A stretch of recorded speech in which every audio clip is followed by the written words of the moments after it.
दारू ओतून केक बनवला. मी गेली होती केक मिक्सिंग सेरेमनीला, जे माझ्यासाठी भरपूर नवीन होतं. तिथे इतके काय काय गोष्टी होत्या. तिथे अक्षरशः छान छान कुकीज, क्रिसमसचे डेकोरेशनचे भरपूर घेतले, भरपूर स्टार्टर आणि कुकीज खाल्ले मी. त्याच्यानंतर तहान लागल्यावर ड्रिंक्स पण भरपूर होते. मग मी ऑरेंज ज्यूस पिला. भरपूर एनर्जी आल्यानंतर इतका डान्स केला की काय विचारूच नका. डान्स करून करून तर माझे अक्षरशः पायच दुखायला लागले.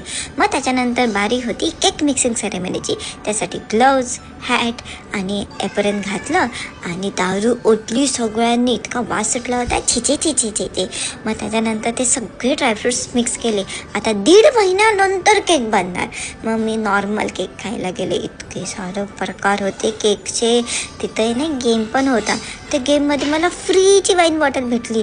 माझी मम्मा बोलली पाहिजे. मी बोलली नको. मग मी आपलं नॉर्मल केक खाल्ला आणि माझा डे फिनिश केला. तुम्हाला माहिती आहे की ही सेरेमनी काय असते? कमेंट करा बरं.